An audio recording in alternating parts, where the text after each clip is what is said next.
11 के students finally हम लेकर आ चुके हैं आपके अर्थशास्त्र का पेपर और साथ ही जो आपका ये अर्थशास्त्र का पेपर है वो आपका सुबह 9 बजे से होने वाला है। एक तो लाइक और शेयर ठोक दीजिए महाकाल का लाइक और शेयर ठोक दीजिए।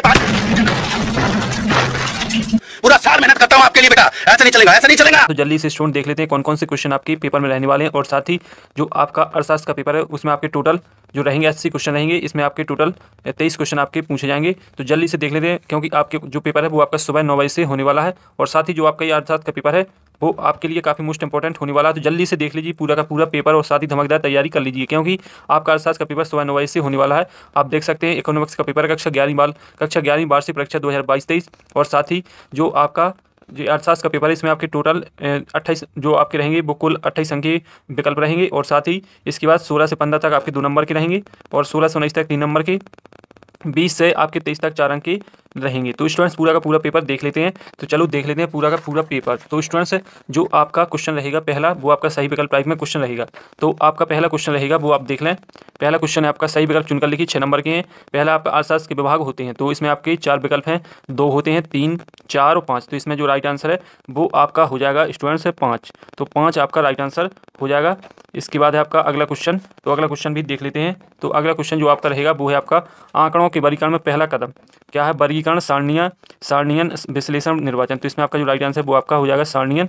इसके बाद है आपका तीसरा, माध्यिका को कहा जाता है, क्या कहा जाता है? भूयिष्ठिक, स्थित संबंधी माध्य, समूहीकरण, औसत। तो इसमें आपका राइट आंसर हो जाएगा स्थित संबंधी माध्य। इसके बाद है आपका हमारे देश में नीति आयोग कब गठित की गई? कब गठन हुआ? 1 जनवरी 2014, 1 जनवरी 2015, 1 अप्रैल 2015, 1 जनवरी 2016। तो इसमें आपका राइट आंसर 1 जनवरी 2015 हो जाएगा। इसके बाद आपका हरित क्रांति के जनक कौन है? MS स्वामीनाथन, मोरारजी देसाई, इंदिरा गांधी और T बालकृष्णन। तो इसमें आपका राइट आंसर रहेगा MS स्वामीनाथन। इसके बाद आपका राष्ट्रीय आय में सतत एवं दीर्घकालीन वृद्धि किसकी विशेषता है? तो इसमें आपका राइट आंसर हो जाएगा आर्थिक विकास। तो स्टूडेंट जो आपके सही विकल्प वो फाइनली हमने करवा दिए हैं और साथ ही संपूर्ण सॉल्यूशन दे दिया है। और जो स्टूडेंट्स इंग्लिश से मीडियम से वो इंग्लिश मीडियम में भी इस पेपर को देख सकते हैं और अच्छे तरीके से पढ़ सकते हैं। इनका सॉल्यूशन भी आपको दे दिया जाएगा। इसके बाद आपके रिक्त स्थान जो कि आपके रहेंगे 7 नंबर के। तो पहला है आपका डॉट डॉट में समग्र की प्रत्येक इकाई का अध्ययन किया जाता है। तो इसमें आपका हो जाएगा संगणन विधि। इसके बाद दूसरा खाली स्थान है आपका परिमाप विचलन गुणांक का सूत्र। तो इसमें आपका राइट आंसर 5 हो जाएगा। इसके बाद आता है आपका तीसरा सहसंबंध तकनीकी खोज। तो इसमें कार्ल पियर्सन ने की थी। P0 प्रदर्शित करता है। तो इसमें आपका राइट आंसर वर्ष का मूल्य। तो इसमें आधार वर्ष राइट आंसर रहेगा। उदाहरणीकरण में अनावश्यक डॉट डॉट को कम किया जाता है। तो इसमें आपका प्रतिबंधों राइट आंसर रहेगा। इसके बाद है आपका 2011 में साक्षरता का प्रतिशत। तो इसमें आपका 74.0% हो जाएगा। और इसके बाद आर्थिक विकास से एक डॉट डॉट प्रक्रिया। तो इसमें सतत हो जाएगा। तो आपके खाली स्थान मैंने आपको कंप्लीटली करवा दिए, सॉल्यूशन भी दे दिया है। अब बढ़ते हैं आगे। तो आती है आपकी सही जोड़ी। सही जोड़ी आपकी है सांख्यिकी के जनक। तो इसमें आपका राइट आंसर रहेगा गॉटफ्राइड एनिकल वाल। इसके बाद है आपका केंद्रीय प्रवृत्ति की माप। तो आपका हो जाएगा समांतर माध्य। पदों में विचरण की माप। तो इसमें अपकरण और आदर्श निर्देशांक। तो इसमें आपका हो जाएगा फिशर।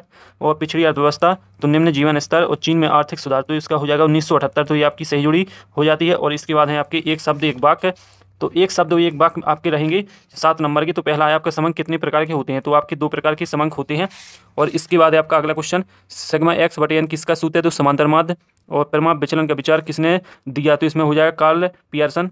किसी क्रिया किस क्षेत्र से संबंधित है? तो प्राथमिक क्षेत्र। इसके बाद है आपका निजी क्षेत्र द्वारा सार्वजनिक क्षेत्र के उद्यमों पर पूर्ण रूप से स्वामित्व प्राप्त करना क्या कहलाता है? तो इसमें आपका निजीकरण। और इसके बाद है आपका कीमत में वृद्धि का विनियोग पर क्या प्रभाव पड़ता है? तो इसमें विपरीत प्रभाव हो जाएगा। इसके बाद आर्थिक विकास का आधार क्या है? तो इसमें आर्थिक कल्याण राइट आंसर हो जाएगा। तो स्टूडेंट देख लें आपके पूरी के पूरी सॉल्यूशन मैंने आपको दे दिए एक शब्द एक वाक्य। और इसके बाद है आपके सत्य असत्य जो कि आपके 6 नंबर के हैं। पहला है आपका माध्यिका की बीजगणितीय विवेचना संभव नहीं है। तो ये कथन आपका सत्य रहेगा। इसके बाद हम निर्देशांक पर पूर्ण विश्वास कर सकते हैं। तो ये आपका असत्य रहेगा। इसके बाद ब्रिटिश काल में कच्चे माल का आयात किया जाता था। तो ये आपका सत्य है। इसके बाद 1991 की औद्योगिक नीति में लाइसेंस में ढील दी गई। तो ये सत्य है। मानवीय पूंजी नए उत्पादन में वृद्धि होती है। तो ये सत्य है। भारत भौगोलिक दृष्टि से दक्षिण एशिया का सबसे बड़ा देश है। तो ये आपका सत्य रहेगा। तो आपके सत्य कंप्लीटली हमने करवा दिया, सॉल्यूशन भी दे दिया है। और इसके बाद बात करेंगे आपके अगले क्वेश्चन की जो कि आपके 6 क्वेश्चन 6 से स्टार्ट होंगे और साथ ही 2 नंबर के रहेंगे।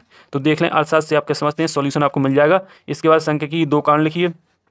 प्राथमिक समंक किसे कहते हैं, द्वितीयक आंकड़ों के क्या स्रोत हैं, और समंकों की वर्गीकरण से क्या आशा है, 12 मात्रा वितरण क्या समझाइए, 9वां समांतर माध्यिका खंडित श्रेणी में सूत्र लिखिए, और इसके बाद है भूष्टिक के 2 गुण लिखिए, 10वां है आपका अपकिरण से क्या आशा है, और लॉरेंज वक्र के 2 गुण लिखिए। तो अथवा में से आपको किसी एक को कर देना, सभी आपके 2 नंबर के हैं, देख लीजिए, अच्छे से रिवीजन कर लीजिए, और साथ ही नोट्स वगैरह का भी अच्छे तरीके से रिवीजन कर लीजिए, ताकि जो आपका अर्थशास्त्र का पेपर है वो काफ़ी अच्छा जाए। इसके बाद आपका 11वां बाजार अर्थव्यवस्था का अर्थ बताइए, तृतीय क्षेत्र के उदाहरण लिखिए, और 12वां नागपुर योजना क्या है, हरित क्रांति से क्या आशा है, 13वां आपका निरंतर रेखा क्या है, मौसमी बेरोजगारी से क्या आशा है, और ग्रामीण विकास से क्या आशा है। इसके बाद कृष्ण कृषि विपणन से क्या आशा है, और 15वां मानव पूंजी निर्माण के स्रोतों को लिखिए, और इसके बाद आपका औपचारिक अनौपचारिक क्षेत्रों का अर्थ स्पष्ट कीजिए, प्राथमिक व द्वितीयक समंक में अंतर स्पष्ट कीजिए, रेखा चित्र प्रदर्शन की सीमा लिखिए। तो स्टूडेंट्स आपके 3 नंबर के क्वेश्चन 16 नंबर से स्टार्ट हो जाएंगे। इसके बाद जो आपका अगला क्वेश्चन है वो आपको हम बताते हैं। अगला क्वेश्चन है आपका प्रमाप विचलन किसे कहते हैं, प्रमाप विचलन के 2 दोष अपकरण के उद्देश्य लिखिए। 18वां है आधारिक संरचना किसे कहते हैं, इसका क्या महत्व है, पर्यावरण क्षति के प्रमुख कारणों का उल्लेख कीजिए। सन 1958 में प्रारंभ किया गया चीन की ग्रेट लीप फॉरवर्ड अभियान की व्याख्या कीजिए। इसके बाद भारतीय अर्थव्यवस्था की 3 विशेषताएं। 20वां है आपका, इसमें आपको माध्यिका निकालना, आपको आंकड़े दिए जाएंगे तो आप देख लें। और इसके बाद आपका 21वां सहसंबंध के विभिन्न प्रकरणों को संक्षेप में समझाइए, और इसका जो अथवा है वो देख लें। अथवा आपका रहेगा निर्देशांक की रचना की 4 चरण बताइए। 22वां ब्रिटिश शासन का भारतीय अर्थव्यवस्था पर क्या प्रभाव पड़ता है लिखिए। आर्थिक नियोजन की 4 लाभों को आपको लिखना है। इसके बाद आपका 23वां भारत में निजीकरण के उपाय बताइए, और इसका जो अथवा भारत में विश्वव्यापीकरण को प्रेरित करने वाले घटकों को लिखिए। तो स्टूडेंट्स आपके जो क्वेश्चन रहेंगे वो आपके 4 नंबर के भी क्वेश्चन रहेंगे, तो आप देख लीजिए, अच्छे तरीके से समझ लीजिए।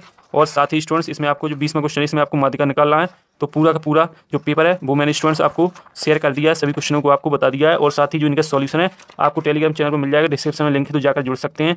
और साथ ही स्टूडेंट्स आप अच्छे तरीके से अपना नोट्स वगैरह सभी प्रकार के क्वेश्चनों को तैयार करके जाएं, ताकि जो आपका अर्थशास्त्र का पेपर है वो अच्छे तरीके से जा सके। तो स्टूडेंट्स फाइनली हमने आपका पूरा अर्थशास्त्र का पेपर शेयर कर दिया, तो हमें आशा है कि आपको पेपर समझ में आ गया होगा। और साथ ही स्टूडेंट्स जो आपका पेपर है आपका सुबह 9 बजे से होने वाला है, तो जल्दी से तैयारी करके जाएँ। तो अगली वीडियो में मिलते हैं, तब तक के लिए जय हिंद।